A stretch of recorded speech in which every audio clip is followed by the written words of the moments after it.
વાલા વૈષ્ણવો, જય શ્રી કૃષ્ણ. હું માં નાતુરી આપ સર્વે વૈષ્ણવોનું આજના આ અલૌકિક સત્સંગમાં હાર્દિક સ્વાગત કરું છું. વાલા વૈષ્ણવો, અગાઉ આપણે નિત્યલીલા પૂજ્યપાદ ગોસ્વામી 108 શ્રી ચંદ્રગોપાલ બાવાશ્રીના 35 વચનામૃતોનો ભાવ દર્શન કર્યું હતું. હવે આજે આપણે વચનામૃત 36 થી 76 સુધી એટલે કે 41 દિવ્ય વચનામૃતોનો ભાવ દર્શન કરીશું.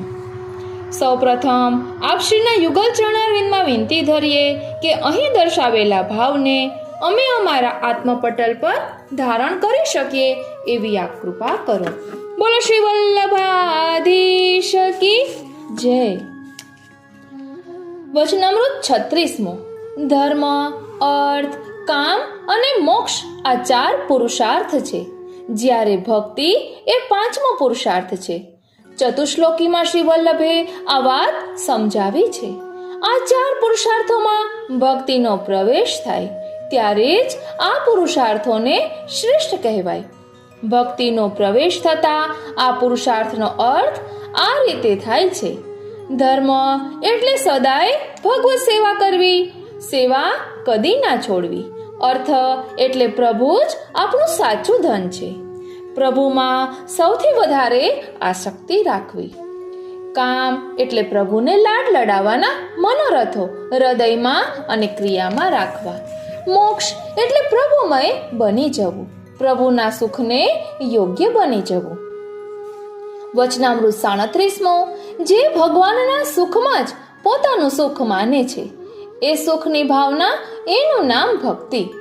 અનન્ય ભક્તનું લક્ષણ એ જ છે કે તેના અંતઃકરણમાં ફક્ત ભગવાનને જ મળવાની આરતી હોય છે.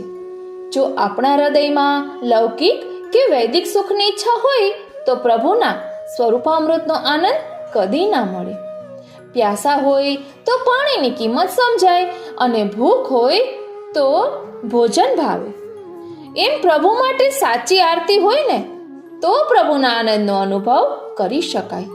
પ્રભુના દર્શન કરીએ તેથી દર્શન કરનારને આનંદ મળે, પણ જેમના દર્શન થાય છે એવા પ્રભુને શું આનંદ મળે? કેવલ દર્શનથી પ્રભુને સુખ મળતું નથી. કેવલ દર્શનની પ્યાસ મર્યાદા ભક્તની છે. પુષ્ટિ ભક્ત તો સેવા સહિત દર્શનની ઝંખના રાખે છે. ધ્યાન આપજો, કેવલ દર્શનની પ્યાસ એ મર્યાદા ભક્તની છે. પુષ્ટિ ભક્ત તો સેવા સહિત દર્શનની ઝંખના રાખે છે.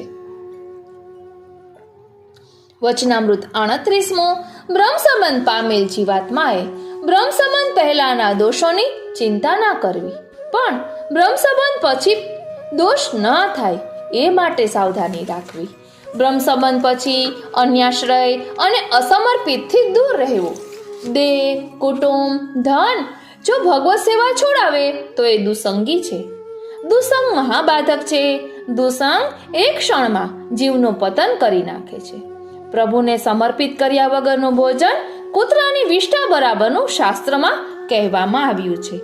આમ પ્રભુને ધર્યા વગરનું કૂતરાની વિષ્ઠા બરાબરનું ભોજન આપણી બુદ્ધિનો નાશ કરે છે. એ બુદ્ધિનો નાશ આપણા જીવનનો વિનાશ કરે છે. વિનાશ કાલે વિપરીત બુદ્ધિ. વચનામૃત 39મો. ભગવાન લૌકિકમાં ક્લેશ આપે છે, એમાં જીવનું હિત જ કરે છે. ધ્યાન આપજો, ભગવાન લૌકિકમાં ક્લેશ આપે છે એમાં જીવનું હિત જ કરે છે. જેમ એક માતા પોતાના બાળકને કષ્ટદાયક લાગે પણ આગળ જતા એ બાળકના ફાયદામાં જ હોય છે. શ્રી મહાપ્રભુજી નવરત્ન ગ્રંથમાં આજ્ઞા કરે છે કે લોકે સ્વાસ્થ્યમ તથા વેદે હરિસ્તુ ન કરિષ્યતિ.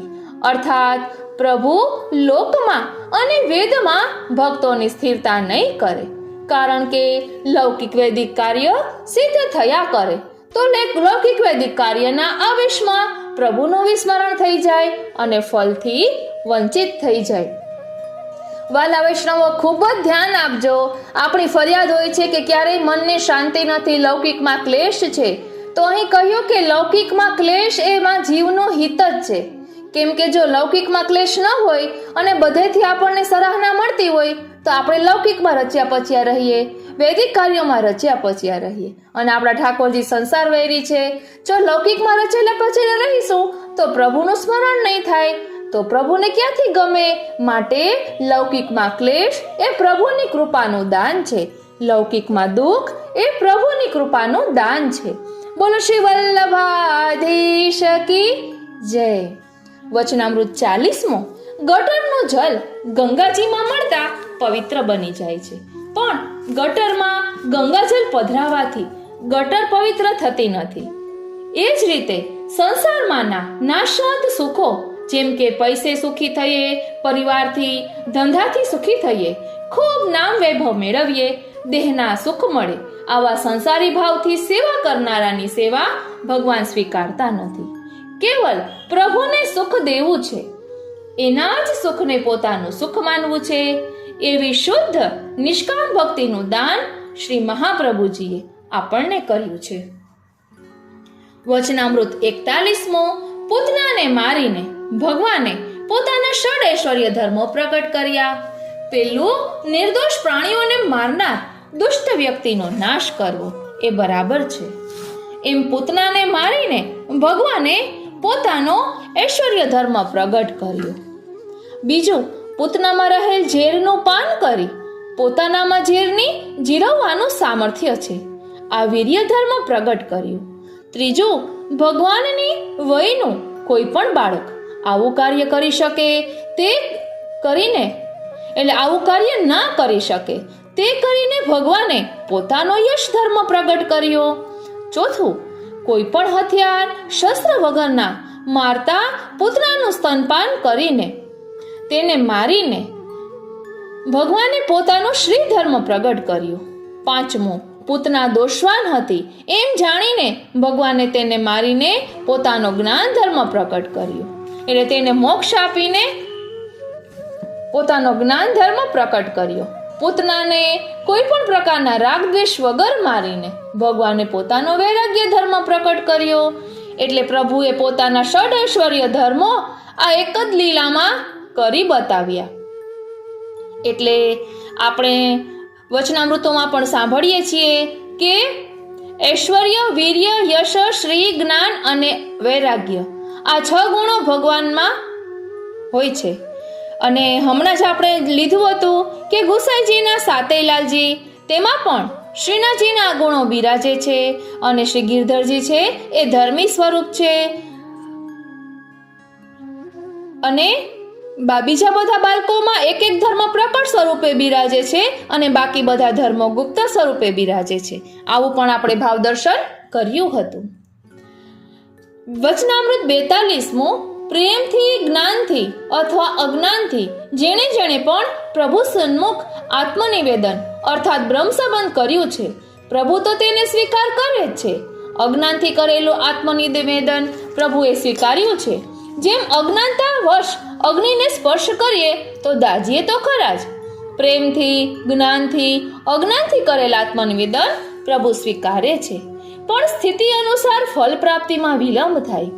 પ્રેમથી કરેલું શ્રેષ્ઠ છે, જ્ઞાનથી કરેલું મધ્યમ છે અને અજ્ઞાનથી કરેલું કનિષ્ઠ છે.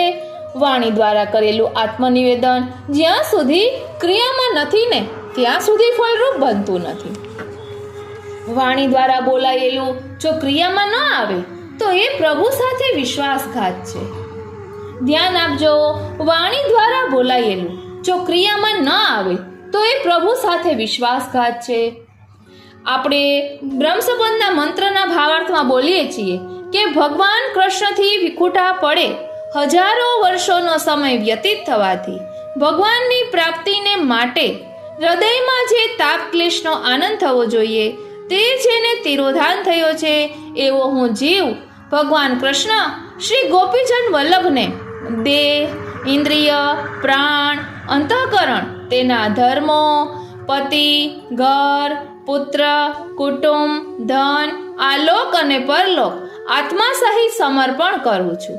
એટલે આપણે આ વાચિક નિવેદન કર્યું એ જ્યારે ક્રિયામાં લઈએ તો પ્રભુને રૂચે, તો એ ફલરૂપ બને. માટે આપણે જે બોલીએ છીએ તે પ્રમાણે કરવું. એટલે આ ઘર મારું છે એમ ન કહેતા આ મારા ઠાકોરજીનું ઘર છે, મારા ઠાકોરજીના ઘરે આવજો એમ કહેવાનું. કારણ કે હું અને મારું આ બધું ઠાકોરજીના ચરણારવિંદમાં સમર્પિત કરી દીધું છે, એ પણ આત્મા સહિત. તો આ આત્મા પણ પ્રભુનો છે, તો આપણે મારું મારું શા માટે કરીએ છીએ? હું અને મારાના જંજાળમાં ફસાવું નહીં અને પ્રભુને આપણે આત્મનિવેદન કર્યું છે તેનું સતત મનન ચિંતન કરતા રહેવું. હવે વચનામૃત 43મો. શ્રી મહાપ્રભુજી મર્યાદા માર્ગીય મોક્ષનું સ્વરૂપ સમજાવે છે કે મર્યાદા માર્ગીય મોક્ષના 2 સાધન છે, જ્ઞાન અને કર્મ. આ 2 સાધનો વડે મનુષ્ય તેની અહંતા અને મમતાને સંસારમાંથી સદંતર નિવૃત્ત કરી લે, ત્યારે તે આત્મા સ્વરૂપમાં લીન થાય છે. આવી રીતે આત્મ સ્વરૂપમાં લીન થતા જ્યારે તેનો દેહ છૂટે ત્યારે તે આત્મા સંસારના સર્વ બંધનથી મુક્ત હોવાથી તેને કર્મફળ ભોગવવા પડતા નથી, અર્થાત તેને નવો જન્મ લેવો પડતો નથી. આવો મુક્ત આત્મા જ્યાંથી પ્રકટ થયો ત્યાં પાછો લય પામે છે. આત્માનું નિવાસ સ્થાન અક્ષર બ્રહ્મમાં છે. દૂધમાં સાકર ભળે ને તેમ એ અક્ષર બ્રહ્મમાં લય પામે છે.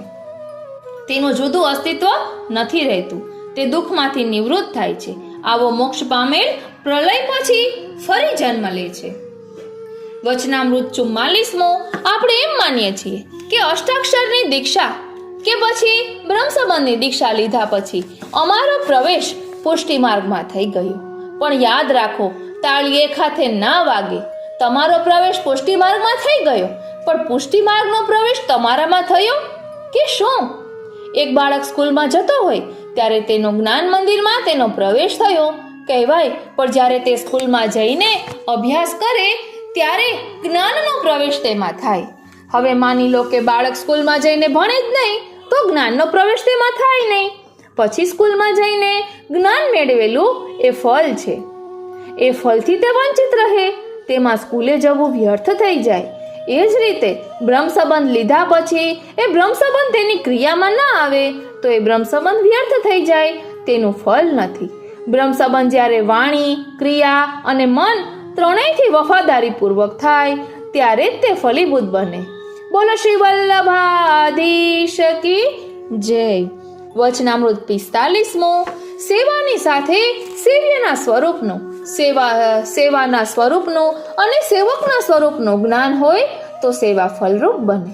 ધ્યાન આપજો, સેવાની સાથે સાથે સેવ્યના સ્વરૂપનું એટલે આપણે જેની સેવા કરીએ છીએ એ સ્વરૂપનું, સેવાના સ્વરૂપનું એટલે આપણે જે સેવા કરીએ છીએ એ સ્વરૂપનું અને સેવકના સ્વરૂપનું જ્ઞાન હોય તો સેવા ફલરૂપ બને.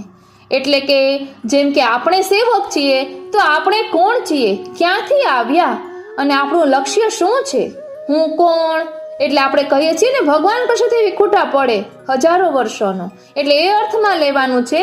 એટલે આપણું મૂળ સ્વરૂપ શું છે?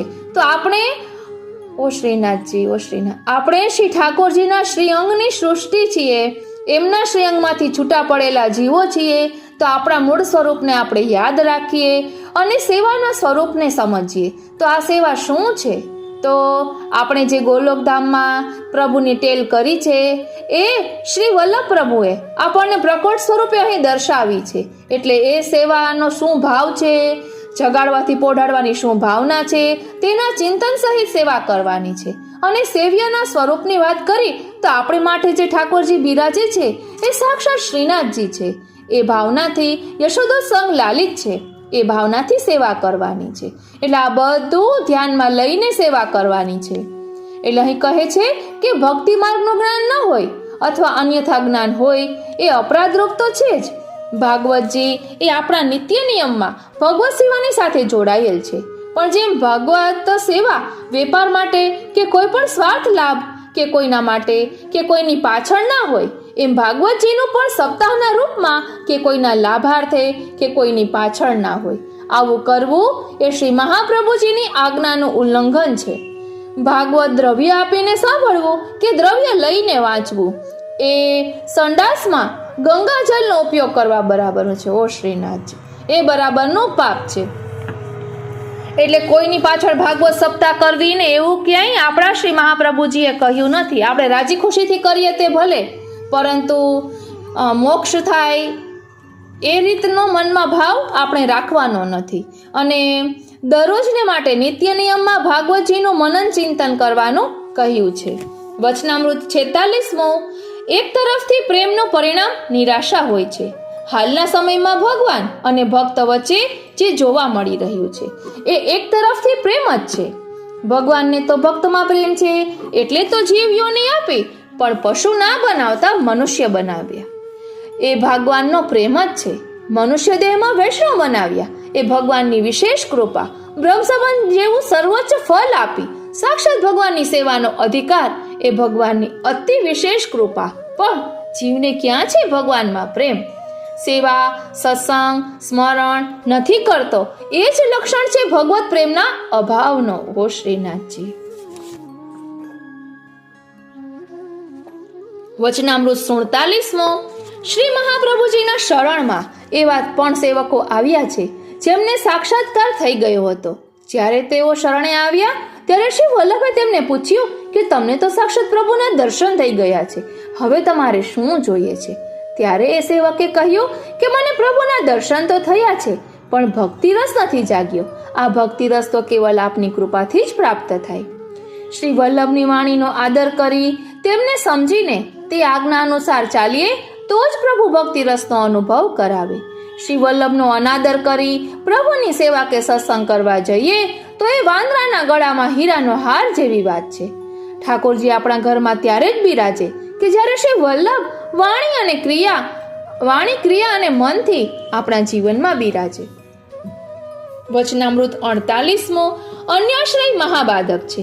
અન્યાશ્રય ભગવદીયથી પણ થઈ જાય છે. દામોદરદાસ સંભલવાળાના પત્નીથી અન્યાશ્રય થયો જ હતો, પણ પોતે ભગવદીય કક્ષાના જીવ હતા. આથી પોતાની ભૂલનો પશ્ચાતાપ થયો. શ્રી વલ્લભે કહ્યું કે પુત્ર તો થશે જ, પણ અન્યાશ્રય કર્યો હોવાથી પુત્ર મ્લેચ્છ થશે. ત્યારે સંભલવાળાના પત્નીએ કહ્યું કે પ્રભુથી બહિર્મુખ પુત્ર થાય તો તે શું કામનો? માટે હું એવા બહિર્મુખ પુત્રનું મોઢું પણ કદી નહીં જોઉં. આ ભગવદીયના લક્ષણ. વચનામૃત 49મો. ભગવાન તો સર્વ સામર્થ્ય વાળા છે, બધું જ આપી શકે, પણ ભગવાન પાસે જે માંગે એ ભક્ત ના કહેવાય. દુઃખ અને સુખ તો આ જીવન સાથે જોડાયેલા છે. સંસાર તરફથી આવતા સુખ દુઃખમાં પણ જે ભગવાનનો આશ્રય ના છોડે એ સાચો ભક્ત છે. ભગવાન પાસેથી લૌકિક કામનાઓની ઈચ્છા રાખે એ અમૃતના સાગર પાસે જઈને વિષની ઈચ્છા રાખે એવો મૂર્ખ છે. ધ્યાન આપજો વાલા વૈષ્ણવો, આપણે ઠાકોરજી પાસે કોઈ પણ લૌકિક કામનાઓની ઈચ્છા કરવાની નથી એમ ચોખ્ખું કહ્યું છે. એટલે પ્રભુ તો આપણને ઘણું બધું આપવા ઈચ્છે છે અને આપણે લૌકિક તુચ્છ માગણી કરીને પ્રભુને ઉદાસીન કરી દઈએ છીએ. એટલે અહીં કહ્યું કે અમૃતના સાગર પાસે જઈને વિષની ઈચ્છા, વિષ એટલે ઝેર, ઝેરની ઈચ્છા રાખે એવો મૂર્ખ છે. તો આવી મૂર્ખતા આપણે કરવાની નથી. નિષ્કામ ભાવે ઠાકોરજીની સેવા, સ્મરણ અને સત્સંગ કરવાના છે. વચનામૃત 50મો. આજે ઘણા વૈષ્ણવો બેઠકજી કરવા જાય છે. બેઠકજી કરવા જવાનો આપણો મુખ્ય હેતુ શ્રી મહાપ્રભુજી, શ્રી ગુસાઈજીની પ્રસન્નતા મેળવવાનો હોય છે. પણ વિચારો, આપણી કૃતિ અને આપણું આચરણ જોઈને શ્રી મહાપ્રભુજી, શ્રી ગુસાઈજી શું પ્રસન્ન થશે? આપણને જોઈને શ્રી વલ્લભને એમ કહેવાની ઈચ્છા થશે કે આ ગયો મેરો. જો શ્રી મહાપ્રભુજીની પ્રસન્નતા મેળવવી હોય ને તો પહેલા આપની આજ્ઞા સમજવી જોશે અને એ અનુસાર ચાલવાનું જોશે. શ્રી વલ્લભની આજ્ઞા વિરુદ્ધ ચાલીને આપણે તેમની પ્રસન્નતા નહીં પણ તેમને દુઃખ પહોંચાડીએ છીએ. વચનામૃત 51મો. જો આપણને દ્રઢ વિશ્વાસ હોય કે શ્રી મહાપ્રભુજી પુષ્ટિજીવોના ઉદ્ધાર માટે પ્રગટ થયા છે તો પછી ભગવત સેવાને બહુ ગંભીરતાથી લેવી જોશે. કારણ કે પુષ્ટિજીવો પર કૃપા કરવા પ્રગટ થયેલા શ્રી વલ્લભે બ્રહ્મ સંબંધ પ્રાપ્ત કરનાર જીવને અબ ઘર જાઓ और ભગવત સેવા કરો એવી આજ્ઞા કરી છે. ચતુશ્લોકી ગ્રંથમાં આપે સ્પષ્ટ કહ્યું છે, સર્વદા સર્વભાવેન ભજનીયો વ્રજાધિપ. સર્વદા એટલે નિત્ય, સર્વે ભાવ કરી વ્રજના અધિપતિની સેવા કરવી. પુષ્ટિ ભક્તિનો સાર સમજવા પણ શ્રી વલ્લભે આજ્ઞા કરી છે કે કૃષ્ણ સેવા સદા કાર્ય. બ્રહ્મ સંબંધી વૈષ્ણવ માટે ભગવત સેવા એટલી જરૂરી છે જેટલી શરીર માટે શ્વાસ લેવો જરૂરી છે. વચનામૃત 52. દરેક મનુષ્ય દુઃખની નિવૃત્તિ અને સુખની પ્રાપ્તિ માટે પુરુષાર્થ કરે છે. મનુષ્ય લૌકિક સુખોને સાચું સુખ માને છે. શ્રી મહાપ્રભુજીએ આવા લૌકિક સુખને વિષયાનંદ કહે છે. આ વિષયાનંદમાં આનંદ તો છે, પણ આ આનંદ નાશવંત છે. કોઈ પણ લૌકિક વિષયનો આનંદ સદાય સુખદાયક નથી. સાચું સુખ, સાચો આનંદ તો ભજનાનંદમાં છે. ભજનાનંદ અર્થાત પ્રભુની ભક્તિ, પ્રભુની સેવામાં શાશ્વત આનંદ છે. માટે શ્રી મહાપ્રભુજીએ શરણ આવેલાને ભજનાનંદની આજ્ઞા કરી. વચનામૃત 53. જેમ માણસ કેટલું જીવ્યા તેની કિંમત નથી, પણ કેવું જીવ્યો તેની કિંમત છે, તેમ જીવ યોની મળી તેની કિંમત નથી, પણ જીવ યોનીમાં મનુષ્ય દેહ મળ્યો તેની કિંમત છે. આ મનુષ્ય દેહમાં વૈષ્ણવ બનવાનું સૌભાગ્ય મળ્યું એ ભગવાનની કૃપા જ છે. વૈષ્ણવને એક મોટી સિદ્ધિ પ્રાપ્ત થઈ છે અને એ છે વૈષ્ણવતા. વૈષ્ણવતા એ જ ભક્તિ છે અને ભક્તિ એ જ સિદ્ધિ છે. ભક્તિમાં કેવું સામર્થ્ય છે કે ભક્તિથી ભગવાન વશમાં થઈ જાય. ભક્તિ કર્યા વગર વૈષ્ણવ આ સિદ્ધિને વેડફી રહ્યો છે. એટલે દાન, દયા ને દીનતા એ વૈષ્ણવની વૈષ્ણવતા. વચનામૃત 54.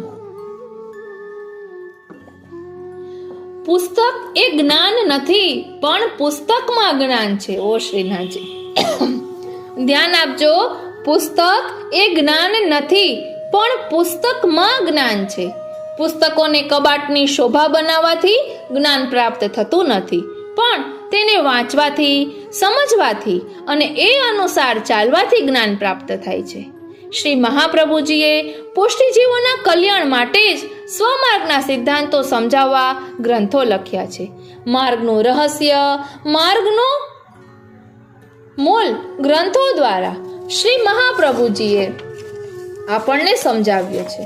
ષોડશ ગ્રંથો મારફત શ્રી વલ્લભે સ્વમાર્ગમાં ચાલવાની રુચિ ધરાવતા વૈષ્ણવોને ગૃહસ્થાશ્રમ સાથે આત્મધર્મ કેમ નભે તેનું જ્ઞાન આપ્યું છે. ધ્યાન આપજો વાલા વૈષ્ણવો, ષોડશ ગ્રંથો મારફત શ્રી વલ્લભે સ્વમાર્ગમાં ચાલવાની રુચિ ધરાવતા વૈષ્ણવોને ગૃહસ્થાશ્રમ સાથે આત્મધર્મ કેમ નભે તેનું જ્ઞાન આપ્યું છે. એટલે આપણે પણ ષોડશ ગ્રંથનું રસપાન થોડું થોડું કરવાના છીએ. ગઈકાલે જ મને આ વિચાર આવ્યો કે આપણે દરરોજ કંઈક નવું લઈએ. જેમ કે એક દિવસ મધુરાષ્ટકનું થોડુંક રસપાન, એક દિવસ સર્વોત્તમ સ્તોત્રનું રસપાન, એક દિવસ નામરત્નાખ્ય સ્તોત્રનું, એક દિવસ યમનાષ્ટકનું કે યમુનાજીના 41 પદોનું, એક દિવસ ભાવ સિંધુ, એક દિવસ હરિરાયજી મહાપ્રભુજીના ગ્રંથો, ક્યારેક ભાગવતજી. એવી રીતે મેં પણ એક ટાઈમ ટેબલની જેમ ગઈકાલે રાત્રે જ લખ્યું છે કે આપણે અલગ અલગ પ્રકારે સત્સંગ કરીએ કે જેના કારણે આપણી રુચિ પુષ્ટિ માર્ગમાં વધે, પુષ્ટિ માર્ગના સ્વરૂપને સમજીએ અને અલૌકિકમાં આગળ વધીએ. ત્યાં જ અહીં સંકેત દ્વારા શ્રી વલ્લભે જણાવી દીધું કે ષોડશ ગ્રંથો મારફત શ્રી વલ્લભે સ્વમાર્ગમાં ચાલવાની રુચિ ધરાવતા વૈષ્ણવોને ગૃહસ્થાશ્રમ સાથે આત્મધર્મ કેમ નભે તેનું જ્ઞાન આપ્યું છે. એટલે આપણે પણ ષોડશ ગ્રંથનું રસપાન કરીશું કે જેના કારણે આપણે પણ આપણા ગૃહસ્થાશ્રમ સાથે આત્મધર્મ કેમ નભે તે માટે જાગૃત થઈએ. બોલો શ્રી વલ્લભાધીશ કી જય. વચનામૃત 55. નાશ એટલે એ વસ્તુનું જળમૂળમાંથી સમાપ્ત થઈ જવું. બ્રહ્મ સંબંધથી જીવાત્મામાં રહેલા દોષોનો નાશ થતો નથી, પણ એ દોષો જે શાસ્ત્રમાં બતાવ્યા છે તેની નિવૃત્તિ થાય છે. જેમ પાણીમાં રહેલા લીલ ખસેડી લેતા પાણી પીવાને લાયક બની જાય છે, ત્યાં લીલનું અસ્તિત્વ તો રહેલું છે પણ જલપાન કરવામાં તે બાધારૂપ બનતો નથી. તે જ રીતે બ્રહ્મ સંબંધથી જીવાત્માના દોષ નિવૃત્ત થાય છે. તે ભગવત સેવામાં આડે આવતા નથી, પણ તે દોષ રહેલા તો છે જ. આ દોષોનો સંપૂર્ણ નાશ સર્વ સમર્પણ કરી દીનતા અને દૈન્યતાના ભાવથી અહેતુક કૃષ્ણ સેવા ઘરમાં કરતા થાય છે. વચનામૃત 56મો, જેમ કામ, ક્રોધ, લોભ, મોહ, મદ અને મત્સર એ લૌકિક દોષો છે જે માણસને પતનને રસ્તે લઈ જાય છે. એમાં પણ કામ દોષ તો મનુષ્ય અને પશુમાં ફરક રહેવા દેતો નથી. મોટા મોટા જ્ઞાની પુરુષોનો કામ દોષના કારણે નાશ થયો છે. ધ્યાન આપજો, મોટા મોટા જ્ઞાની પુરુષોનો કામ દોષના કારણે નાશ થયો છે. લૌકિક દોષોથી સાવધાન રહેવાનું શાસ્ત્ર કહે છે. એ જ રીતે અલૌકિક અપરાધથી પણ સાવધાન રહેવાનું છે. શ્રી મહાપ્રભુજીની વાણી વિરુદ્ધ બોલવું, શ્રી મહાપ્રભુજીની વાણીનો ખોટો અર્થ કરવો, શ્રી મહાપ્રભુજીની વાણી વિરુદ્ધનું વર્તન એ અપરાધ છે. વચનામૃત 57મું, મદ. મદ મહાબાધક છે. મદની ઉત્પત્તિનું સ્થાન મમતા છે. મદ એટલે એક પ્રકારનું અભિમાન. મદ એ પ્રભુને અપ્રિય છે. પ્રભુ સિવાયને કોઈનામાં મમતા એ મદ જ છે. મદ આપણને પ્રભુથી દૂર કરે. પ્રભુથી દૂર એ આસુરાવેશ જ છે. મદ રહિત ભક્તનું તો પ્રભુ પણ સન્માન કરે છે. એટલે તો દયારામભાઈ કહે છે કે વઢું ને તરછોડું તો એ પૂઠે પૂઠે આજે, અર્થાત હું પ્રભુને વઢું છું, તરછોડું છું તોય મારી પાછળ પાછળ આવે છે. ગજન ધાવન ના આવે ત્યાં સુધી ભોજન ન કરું એ ભક્તનું સન્માન જ છે ને. શ્રીનાથજી અને શ્રી હરિરાય મહાપ્રભુજીએ શ્રી હરિરાય વાંગ મુક્તાવલીમાં પણ મદ ત્યાગ હેતુ નામનો ગ્રંથ લખ્યો છે અને તેમાં કદાચ 20 પ્રકારના મદ દર્શાવ્યા છે. કોઈને વિદ્યાનો મદ હોય, કોઈને રૂપનો મદ હોય, તેવી રીતે મદના અલગ અલગ પ્રકારો પણ દર્શાવ્યા છે. માટે આપણા પુષ્ટિ ગ્રંથોનું મનન ચિંતન કરવું જોઈએ. વચનામૃત 58મો, એક માણસે પોતાના પાડીતા પોપટને વાણીમાં શીખાડી રાખેલું કે બિલાડી આવે એટલે ઉડી જવું. પોપટની વાણીમાં આ શીખ આવી પણ ક્રિયામાં હતી નહીં. પરિણામે બિલાડી આવીને ખાઈ ગઈ. મૃત્યુશૈયા પર પડેલા દુર્યોધને પણ એ જ કહ્યું કે ધર્મ શું છે એ હું જાણતો હતો, પણ તેનું આચરણ મારામાં ન આવતા મારો નાશ થયો. એટલે ફક્ત ધર્મને જાણીને કાંઈ નથી થવાનું, તેને આચરણમાં પણ લેવાનું છે. જે મનુષ્ય ધર્મને જાણે છે પણ તે અનુસાર ચાલતો નથી, તે પોતાના નાશને નોતરી રહ્યો છે. આ કળિયુગમાં ચારેય તરફથી પાખંડ પ્રવર્તી રહ્યું છે. પાખંડ એટલે કહેવું કંઈક અને કરવું કંઈક. આપણે પણ વાણીથી કહેતા હોઈએ છીએ કે અમને વલ્લભનો આશ્રય છે, વલ્લભ અમારા ગુરુ છે, અમે પુષ્ટિ માર્ગીય છીએ. આવો આશ્રય આપણી વાણીમાં છે પણ ક્રિયામાં ન હોય તો તે પાખંડ છે. શ્રી મહાપ્રભુજીની આજ્ઞા આપણી ક્રિયામાં આવે ત્યારે તે આશ્રય કહેવાય છે. વચનામૃત 59મો, શોકનું કારણ મોહ છે. મોહ એ જ અજ્ઞાનતા છે, અજ્ઞાનતા એ જ અહંતા મમતા છે, અને આ અહંતા અને મમતા એ જ સંસાર છે. જ્યાં સુધી આ અહંતા મમતા છે ત્યાં સુધી દુઃખ નિવૃત્ત થતું નથી. કુંભનદાસજી જેવા ભગવદીયને અહંતા મમતા હતી નહીં, આથી જ પુત્રના મૃત્યુનો તેમને દુઃખ થયું નહીં. શ્રી મહાપ્રભુજીએ આ અહંતા મમતાના નાશની વાત કરી નથી, પણ તેને સાચા રસ્તે લઈ જવાની વાત સમજાવી છે. હું પ્રભુનો દાસ અને પ્રભુ એ જ મારા. આ રીતે અહંતા મમતા પ્રભુમાં જોડાઈ જતા જીવને સંસારમાંથી વૈરાગ્ય થતા સંસારના દુઃખો તેને અસર કરતા નથી. વચનામૃત 60મો, આપણે વૈષ્ણવ હોઈએ એટલે એવું અભિમાન ભરેલો વિશ્વાસ નહીં રાખવાનો કે મારો પુત્ર વૈષ્ણવ જ હોય. હા, એવો મનોરથ જરૂર રાખવાનો કે મારો પુત્ર કે પુત્રી કૃષ્ણ સેવા પરાયણ થાય. જેમ કે શ્રી વલ્લભની આજ્ઞા જ છે કે પુત્ર કૃષ્ણ પ્રિય રતિ, કૃષ્ણની ભક્તિ કરે એવા પુત્રની કામના. આ કામના પુત્ર મોહ હોવાથી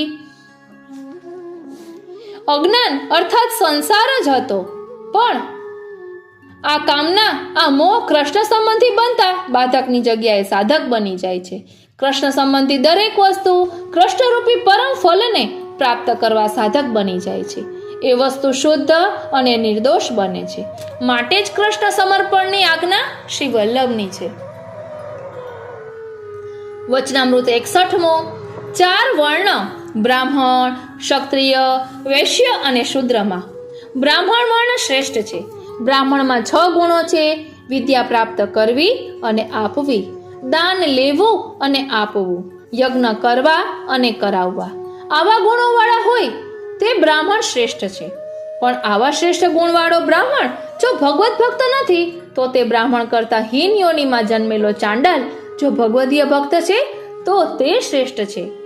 મનુષ્ય દેહ કે શ્રેષ્ઠ વર્ણની પ્રાપ્તિ તો જ ફલરૂપ છે જો તેમાં ભગવાનની ભક્તિ હોય. ભજન બિન જીવન જૈસે પ્રેત. ભગવાનની ભક્તિ વગરનું જીવન પ્રેતીઓની સમાન નિરર્થક છે.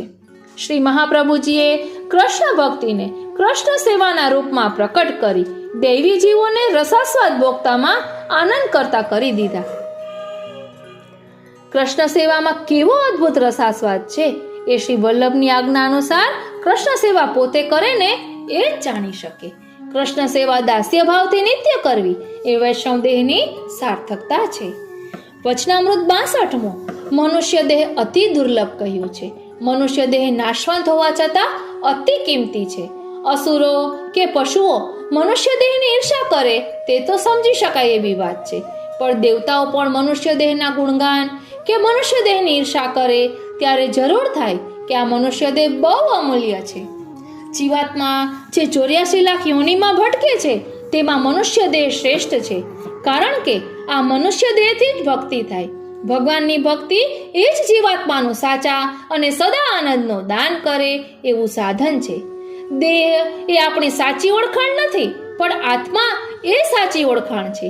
આ આત્મા એ પરમાત્માનો અંશ છે, માટે જ જીવાત્માએ પ્રભુની સેવા કરવી એ જ તેનું કર્તવ્ય છે. વચનામૃત 63મો. ભગવાન પણ કર્મ કરવાની આજ્ઞા આપે છે, પણ સાથે એ કર્મને મારામાં જોડ એવી આજ્ઞા પણ ભગવાન કરે છે. લૌકિક શું છે અને અલૌકિક શું છે તેનો ભેદ સમજવો જરૂરી છે.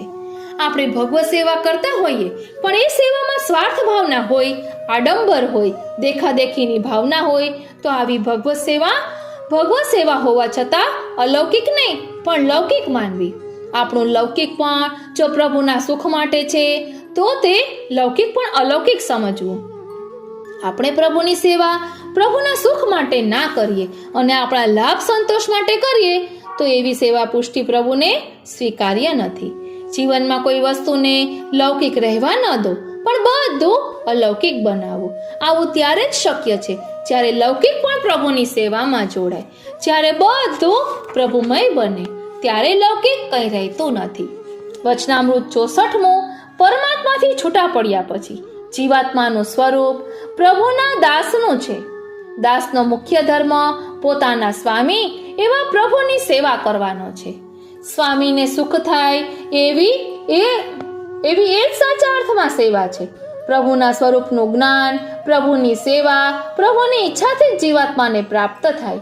એટલે જ ગોપાલદાસજીએ ગાયું છે કે આપ સેવા કરી શીખવે શ્રી હરિ, ભક્તિ પક્ષ વૈભવ સુદ્રઢ કીધો. પ્રભુજી સ્વરૂપે શ્રી વલ્લભનું પ્રાકટ્ય છે અને સાક્ષાત પ્રભુના મુખારવિંદ સ્વરૂપ શ્રી વલ્લભે પ્રભુની સેવા જાતે કરી, આપણને સેવા શીખવાડી છે. અને સુબોધિનીજી 16 ગ્રંથ, નિબંધ આદિ ગ્રંથોમાં પ્રભુના સ્વરૂપનું જ્ઞાન, પ્રભુની લીલાના ભેદનું જ્ઞાન દૈવી જીવોને કરાવી પુષ્ટિ સનાથ કરી છે. જે અધિકારી હશે તે જ પુષ્ટિ માર્ગના રહસ્યને જાણવા સૌભાગ્યશાળી બનશે. દામોદરદાસ હરસાણીજી ઉત્તમ જીવ હતા, આથી તેમને શ્રી વલ્લભના સ્વરૂપનું જ્ઞાન થયું, પણ તેમના જ સગા ભાઈઓ ઉત્તમ જીવ ના હોવાથી શ્રી વલ્લભના સ્વરૂપને જાણી શક્યા નહીં. વચનામૃત 65મો. જેણે પણ આત્મનિવેદન કર્યું છે અર્થાત બ્રહ્મ સંબંધ લીધું છે એ પોતે ઘરમાં ભગવત સેવા નથી કરતો અને સમર્પિત જીવન નથી જીવતો તે મનુષ્ય નરાધમ છે. કારણ સ્પષ્ટ છે કે તેણે બ્રહ્મ સંબંધ લેતી વખતે સેવા અને સમર્પણનું ભગવાનને વચન આપ્યું છે. હવે તે આપેલ વચનનું પાલન નથી કરતો તે ભગવાન સાથે છેતરપિંડી કરવા જેવી વાત છે. દર્શન કરતો હોય, કીર્તન સ્મરણ કરતો હોય પણ જાતે પ્રભુ સેવાથી છે તો તેની દર્શન કીર્તન સ્મરણ સેવાથી વંચિત છે તો તેની દર્શન કીર્તન સ્મરણ ભક્તિ ફલરૂપ બનતી નથી. કદાચ પોતે સેવા ના કરતો હોય અને કુટુંબનું કોઈ વ્યક્તિ સેવા કરી લેતું હોય તો તે પણ બરાબર નથી. કારણ કે પાણી પીવાની તરસ આપણને લાગે અને પાણી આપણા કુટુંબનું એક વ્યક્તિ પી લે તેનાથી આપણી તરસ શાંત થતી નથી. વચનામૃત 66. શ્રી વલ્લભના આશ્રય વિના કેવળ પ્રભુને ભજવાથી સાધન ધર્મ વગેરે સધાય છે, પણ ભગવદ લીલામાં પ્રવેશ મળતો નથી. વલ્લભના સંબંધ વિના આ માર્ગમાં કંઈ પણ ફલરૂપ બનતું અષ્ટાક્ષર મંત્ર શાસ્ત્રમાં બતાવ્યો છે, પણ વલ્લભના મુખારવિંદના સંબંધ વિના અષ્ટાક્ષર મંત્ર ફલરૂપ બનતો નથી. અષ્ટસખામાંના એક સુરદાસજી પર જ્યાં સુધી વલ્લભની કૃપા ના થઈ ત્યાં સુધી પ્રભુની લીલાના દર્શન અનુભવ તેમને ન થયો, પણ જેવી વલ્લભની કૃપા થઈ કે તુરત પ્રભુના લીલાના સાક્ષાત દર્શન તેમને થવા લાગ્યા. છી સ્વામીને પણ પોતાના સ્વરૂપનું, પોતાના અધિકારનું જ્ઞાન હતું નહીં, પણ શ્રી ગુસાઈજીની કૃપાથી સ્વરૂપ જ્ઞાન તથા પોતાના અધિકારનું જ્ઞાન થયું. મીરાબાઈને કૃષ્ણમાં ખૂબ જ પ્રેમ હતો. કૃષ્ણ માટે તે સર્વલૌકિક વ્યવહાર છોડવા તૈયાર હતા, પણ તેમને વલ્લભનો આશ્રય હતો નહીં. આથી મીરાબાઈ કૃષ્ણ લીલા રસની પ્રાપ્તિ કરી શક્યા નહીં. વચનામૃત 67. સામાન્ય રીતે કોઈ પણ વસ્તુ જોવા માટે બે વસ્તુની જરૂર પડે, એક આંખોની અને બીજી પ્રકાશની. પણ અલૌકિક વસ્તુ જોવા અને અનુભવવા માટે શ્રદ્ધાની, નિષ્ઠાની, એ માટેના તાપ ક્લેશની અને કૃપાની જરૂર છે. જીવ સાધના કરે પણ પ્રભુની કૃપા જ ના થાય ત્યાં સુધી એ સાધનનું ફળ મળતું નથી. જો કૃપા વગર કેવલ સાધનથી જ જીવને ફળ મળી જાય તો જીવને સાધન કર્યાનું અભિમાન આવે અને અભિમાન જીવને પતનના રસ્તે લઈ જાય છે. પ્રભુની કૃપા કેમ થાય તેના ઉપાય શ્રી મહાપ્રભુજીએ આપણને ગ્રંથો દ્વારા સમજાવ્યા છે. ભક્ત શ્રદ્ધા અને નિષ્ઠાથી શ્રી વલ્લભની આજ્ઞા અનુસાર નિત્ય ઘરમાં ભગવત સેવા અને સત્સંગ કરતો રહે અને શ્રી વલ્લભની કૃપાથી તેને પ્રભુ માટે હૃદયમાં તાપ ક્લેશ જાગે ત્યારે તેની અંદર પરમ ફલરૂપી ભજનાનંદ પ્રગટ થાય છે. પછી તેની દ્રષ્ટિ, ક્રિયા, વિચાર, વાણી અલૌકિક સ્વરૂપ ધારણ કરે છે. વચનામૃત 68.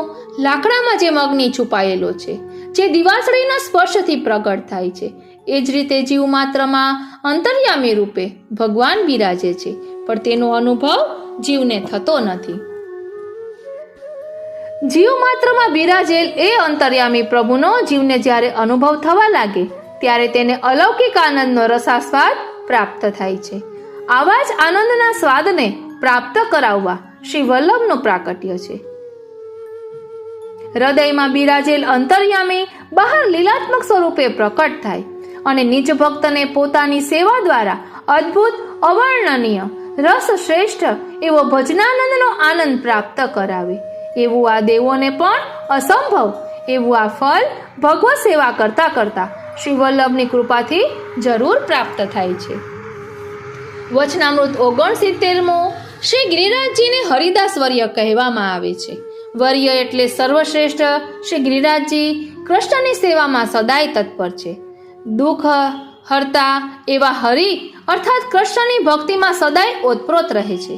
શ્રી ગિરિરાજજીના સાનિધ્યમાં ભીલ સ્ત્રીઓ એટલે કે પુલિંદીજીઓએ ને પણ કૃષ્ણ ભક્તિ પ્રાપ્ત થઈ હતી.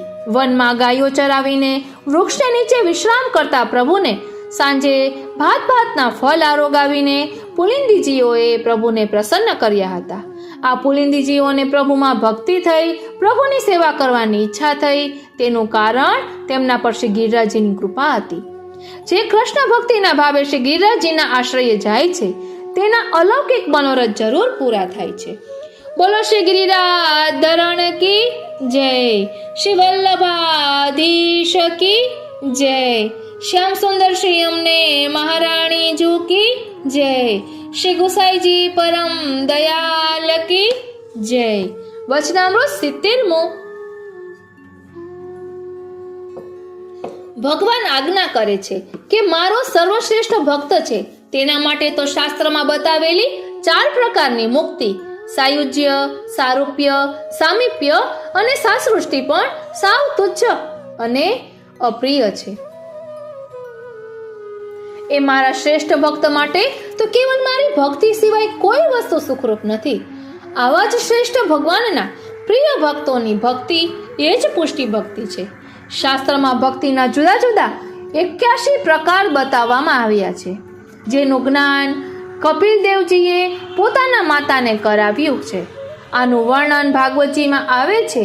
આ બધી સકામ ભક્તિ છે, અર્થાત મર્યાદા ભક્તિ છે, જ્યારે પુષ્ટિ ભક્તિ તો વિલક્ષણ છે. પોતાના સુખને ભૂલીને પ્રભુના જ સુખ માટે સેવા કરે, પ્રભુના જ સુખમાં પોતાનું સુખ માને, એ પુષ્ટિ ભક્તિ છે. આવી ભક્તિનું દાન એ જ ફળ છે.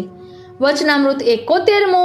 પુષ્ટિ ભક્તિ વિલક્ષણ એટલે જ પુષ્ટિ ભક્તિમાં સેવ્ય એવા પ્રભુ પોતે સાધન બની જાય છે અને પ્રભુની સેવા એ ફળ બની જાય છે. ભગવાન જીવાત્માને પોતાની સેવા માટે અંગીકાર કરે એ ભગવાનની કૃપા છે અને જીવ પર ભગવાનની આવી કૃપા દ્રષ્ટિ એ જીવ માટે ફળ છે. શ્રી વલ્લભે પુષ્ટિદેવી સૃષ્ટિ પર એવી અદ્ભુત કૃપા કરી કે અતિ દુર્લભ એવી આ ભગવાનની કૃપા સામે ચાલીને પુષ્ટિ જીવો પર વરસી પડી. બ્રહ્મ સંબંધથી ભગવાન સામે ચાલીને પોતાની અતિ દુર્લભ એવી સેવા કરવાનો અધિકાર પુષ્ટિ બીજવાળા ભક્તોને આપે છે.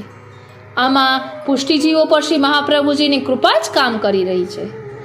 જ્યારે બ્રહ્મ સંબંધથી ભગવત સેવા રૂપી ફળ પ્રાપ્ત થઈ રહ્યું હોય ત્યારે જે જીવ સંસારમાં આસક્ત થઈ પ્રભુ સેવાથી વિમુખ છે એ તો ભૂંડ જેવો છે. જેમ ભૂંડ કીચડ કાદવ મળમાં પડ્યો રહે છે, તેમ સંસાર લૌકિકમાં રચ્યો પચ્યો પુષ્ટિ જીવ આવા કચરામાં રહી સામે ચાલીને મળતી પ્રભુ કૃપાને નિરર્થક બનાવી દે છે. શ્રી વલ્લભના પુષ્ટિ જીવોના ઉદ્ધારના મનોરથને વ્યર્થ બનાવી દે છે. એટલે જ કહે છે ને કે જલ કમલવત જીવન જીવવાનું.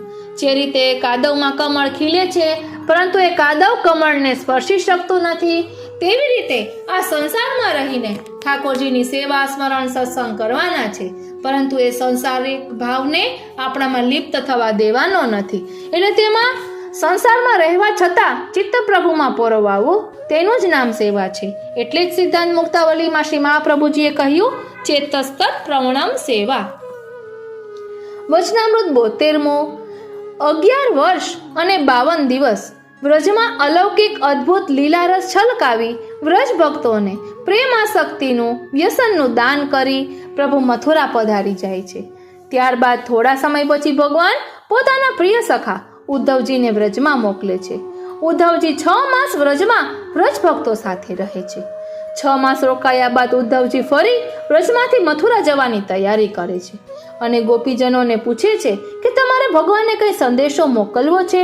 ત્યારે આંખમાં આંસુ અને અંતરમાં પ્રભુ વિરહની વેદનાવાળા ગોપીજનો ઉદ્ધવજીને કહે છે કે અમારે પ્રભુને વધારે કાંઈ નથી કહ્યું, ફક્ત એટલું એમને કહેજો કે અમારું મન સદાય આપના ચરણારવિંદમાં આળોટ્યા કરે છે. હે પ્રભુ, અમે તન મન મમતાથી ફક્ત આપના જ છીએ. આપ કદાચ અમને ભૂલી જાઓ પણ અમે આપને કદી ના ભૂલી શકીએ. અમારા મનની બધી જ વૃત્તિઓ અમે આપના ચરણારવિંદમાં સમર્પિત કરી દીધી છે. હે પ્રભુ, આપનો આશ્રય ના છૂટે એવી કૃપા દ્રષ્ટિ અમારા ઉપર રાખશો. કદાચ આપ અમારાથી નારાજ થાવ ને તો પણ અમને આપનામાં કદી અભાવ ના આવે. હે પ્રભુ, આપના જ સુખમાં અમારું સુખ છે. ભગવાન, તમે મદીય નહીં બનો તો પણ અમે ફરિયાદ નહીં કરીએ, તો આપના તદીય બનાવજો, આ મનોરથ છે અમારો. વચનામૃત 73મો. બ્રહ્મ સંબંધની દીક્ષા પ્રાપ્ત કરનાર માટે ઘરમાં ઠાકોરજી પધરાવીને ભગવત સેવા કરવી ખૂબ આવશ્યક છે. આવી આજ્ઞા સ્વયં પુષ્ટિ પ્રભુએ પ્રગટ થઈને કરી છે. આવા શ્રી મહાપ્રભુજીએ સમજાવી જ છે. ભગવત સેવાનો અધિકાર આ તુચ્છ ક્ષણભંગુર દેહથી જીવને મળે છે. એ શ્રી વલ્લભની મહાન કૃપા જીવ પર કહેવાય. પણ સંસારના વિષયોમાં આસક્ત જીવ આવી તેના પર થઈ રહેલી કૃપાને સમજી શકતો નથી. બ્રહ્મ સંબંધ પછી જાતે ભગવત સેવા કરવી જરૂરી છે. એટલે જરૂરી પૂર્ણ સમર્પિત બનીને સેવા કરવી પણ જરૂરી છે. કોઈ વ્યક્તિ બ્રહ્મ સંબંધ લીધા બાદ ભગવત સેવા ઘરમાં કરતો હોય પણ પોતાના સેવ્ય ઠાકોરજીને મિશ્રી મેવા દૂધગર કે અનસખડી ધરતો હોય અને પોતે પોતાના નિર્વાહ માટે સખડી અર્થાત પોતે દાળ ભાત શાક રોટલી જમતો હોય તો આ રીતનું સમર્પણ અને સેવા બરાબર નથી, પણ ઉલટું દોષરૂપ છે. કારણ કે પોતે તો જે પોતાના નિર્વાહ માટે દાળ ભાત આદિ જમે છે એ પ્રભુને ધર્યા વગરનું અસમર્પિત છે. આવું અસમર્પિત લઈ પ્રભુ સેવા કરવી ભયંકર દોષરૂપ છે. આવી રીતે સેવા કરવાની આજ્ઞા શ્રી વલ્લભે કરી નથી. વચનામૃત 34મો. બ્રહ્મમાં પ્રાકૃત ગુણોનો અભાવ છે, તેથી તેને નિર્ગુણ કહ્યું છે. બ્રહ્મને પ્રાકૃત આકાર શરીર નથી, આથી તેને નિરાકાર કહ્યું છે. વેદમાં બ્રહ્મને દિવ્ય, અલૌકિક, અપ્રાકૃત આનંદ આકારનો રસધન કહીને બ્રહ્મને સાકાર કહ્યું છે. નિર્ગુણ બ્રહ્મ અને સગુણ બ્રહ્મમાં ભેદ છે એવું વેદમાં કહ્યું નથી. એ જ રીતે નિરાકાર બ્રહ્મ સાકાર બ્રહ્મથી જુદા છે એવું પણ વેદમાં ક્યાંય પણ કહેવામાં આવ્યું નથી. બ્રહ્મમાં અલૌકિક દિવ્ય આકાર હોવાથી તે સાકાર પણ છે. બ્રહ્મ વિરુદ્ધ ધર્માશ્રયવાળા છે. જે બ્રહ્મ ચક્ષુથી અગોચર છે, અદ્રશ્ય છે, તે જ બ્રહ્મયોગથી, ધ્યાનથી, શુદ્ધ ભક્તિથી, કૃપાથી દ્રવ્યમાન થાય છે. જે બ્રહ્મ અણુથી, અણુ સૂક્ષ્મથી સૂક્ષ્મ કહ્યું છે, તે જ બ્રહ્મ મોટામાં મોટું અને વિરાટમાં વિરાટ પણ કહ્યું છે, જેને વેદ અજ કહે છે. એ જ બ્રહ્મ જન્મ ધારણ કરે છે, જેને વેદે સ્વયં પ્રકાશ કહ્યું છે. તેની સાથે એમ પણ કહ્યું છે કે તે ભક્તો સિવાય કોઈને પ્રકાશમાન નથી. વચનામૃત 75મો. ગીતાજીમાં ભગવાન આજ્ઞા કરે છે કે મનુષ્યનું મન સુખ દુઃખનું, પાપ પુણ્યનું બંધન, મુક્તિનું મૂળ કારણ છે. મનને લઈને માણસ દેવ બની શકે છે અને આ મન જ માણસને મનુષ્યમાંથી પશુ અને દાનવ બનાવે છે. મન એવું શક્તિશાળી છે કે તે માનવીના જીવન પર રાજ કરે છે. માણસ મનમાં જાત જાતની અને ભાત ભાતની ઈચ્છાઓ જાગે છે. માણસ તેની આસપાસ જે કંઈ જુએ છે, જાણે છે, સાંભળે છે, તેને લઈને તે વસ્તુ ભોગવવાની તેની ઈચ્છાઓ થાય છે. સુંદર કપડાં જુએ તો પહેરવાની ઈચ્છા થાય, સારું ભોજન જુએ તો ખાવાની ઈચ્છા થાય, સુંદર બંગલો જુએ તો તેમાં રહેવાની ઈચ્છાઓ જાગે, બીજાના મોઢે એમના સુખોની વાત સાંભળે એટલે એવા સુખો ભોગવવાની ઈચ્છાઓ જાગે. ઈચ્છાઓ પૂરી કરવા તે મરણીયો બને છે. ઈચ્છાઓથી જ વ્યક્તિઓ અને વસ્તુઓ પ્રત્યે આસક્તિ જાગે છે. આસક્તિ તે મેળવવાનો મોહ જાગે છે. આસક્તિથી તે મેળવવાનો મોહ જાગે છે. મોહથી તે વસ્તુ ભોગવવાનો કામ જાગે છે. એકવાર ભોગવવાથી વધુ ભોગવવાનો લોભ જાગે છે. લોભ ના સંતોષાય તો તેમાંથી ક્રોધ જાગે છે. ક્યારેક બીજાથી વધારે મળે તો મદ જાગે અને બીજાથી ઓછું મળે તો ઈર્ષા જાગે. આમ આવું દૂષિત મન માણસનું પતન કરે છે. ધ્યાન આપજો વાલા વૈષ્ણવો, એક ઉપરથી કેટલું થયું. શું ભગવાને શું આજ્ઞા કરી છે કે પાપ પુણ્યનું બંધન મુક્તિનું મૂળ કારણ છે અને મનને લઈને માણસ દેવ બની શકે છે અને આ મન જ માણસને મનુષ્યમાંથી પશુ અને દાનવ પણ બનાવે છે. મન એવું શક્તિશાળી છે કે તે માનવીના જીવન પર રાજ કરે છે. જાત જાત ભાતની ઈચ્છાઓ જાગે છે. આપણી આસપાસ જુએ છે, સાંભળે છે, તેને લઈને વસ્તુ ભોગવવાની તેની ઈચ્છાઓ થાય છે. એટલે આપણી દ્રષ્ટિકોણ બદલાવીએ તો કેટલું સુંદર થાય. જો અહીં કહ્યું કે સુંદર કપડાં જુએ તો પહેરવાની ઈચ્છા થાય, તો આપણે કંઈ સુંદર વસ્ત્રો જોઈએ ઠાકોરજીને ધરાવવાની ઈચ્છા થવી જોઈએ. પછી સારું ભોજન જુએ એટલે આપણે ઠાકોરજીને સુંદર સુંદર સામગ્રી સિદ્ધ કરીને ધરાવવાની ઈચ્છા થવી જોઈએ. એટલે દ્રષ્ટિકોણ બદલાવાની જરૂર છે. સુંદર બંગલો જુએ તો આપણે ઠાકોરજીનું સુંદર મંદિર સિદ્ધ કરાવી ઠાકોરજી તેમાં પધરાવીએ, ઠાકોરજીનું ઘર સુંદર હોય એવું વિચારીએ અને બીજાના મોઢે એમના સુખોની વાત સાંભળે. એટલે આ બધી લૌકિકમાંથી અલૌકિકમાં આપણે પરિવર્તિત કરીએ તો આપણું જીવન સુંદર બને. પરંતુ આપણે કોઈની લૌકિક ભોગવિલાસને જોઈને આપણે પણ એવું વિચારીએ કે અમારે પણ મોટો બંગલો હોય, મોટી ગાડી હોય, અમે પણ આવી રીતે હરીએ ફરીએ, તો એમ કરતાં કરતાં એ ઈર્ષામાં ક્યારે પરિવર્તિત થઈ જશે તેનો પણ આપણને ખ્યાલ નહીં આવે. એટલે જોવાથી વાત શરૂ કરી, એમ કરતાં કરતાં મન કેવું દૂષિત થયું તેની અહીં વાત કરી છે. વચનામૃત 76મો. ભક્તિમાં કઈ શક્તિ છે તો સમજો કે જે સર્વના આધાર છે, જેનાથી સર્વ પ્રકાશમાન છે, જે સર્વ શક્તિમાન છે, જેનાથી સર્વ આધીન છે, એવા પૂર્ણ પરાત્પર પ્રભુ ભક્તની ભક્તિથી તેને આધીન બની જાય છે. આ ભક્તિનું કાર્ય લક્ષણ અથવા ફલ લક્ષણ છે. ગોપીજનો અને 84 તથા 252 વૈષ્ણવોની યશોદોત્સંગ લાલિત પ્રભુ પ્રત્યેની અનન્ય ભક્તિથી પ્રસન્ન થઈ પ્રભુ તેમને વશ થયા જ હતા. શ્રી મહાપ્રભુજીની આજ્ઞા અનુસાર કૃષ્ણ સેવા, માર્ગ પ્રત્યે, આચાર્યજી પ્રત્યે, પ્રભુ પ્રત્યે, પોતાના દાસત્વ પ્રત્યે નિષ્ઠા વધે એ પ્રકારનો સત્સંગ નિત્ય કરતા ફલાત્મિકા ભક્તિ જરૂર પ્રાપ્ત થાય છે. જેમ કડવું ઔષધ સ્વાદમાં અપ્રિય હોવા છતાં નિત્ય લેવાથી માણસ રોગમુક્ત થાય છે, તે જ રીતે શ્રી વલ્લભની આજ્ઞા અનુસારની સેવા અને સત્સંગ કરતા ભક્ત નિશ્ચિત સંસારરૂપી રોગમાંથી મુક્ત થાય છે.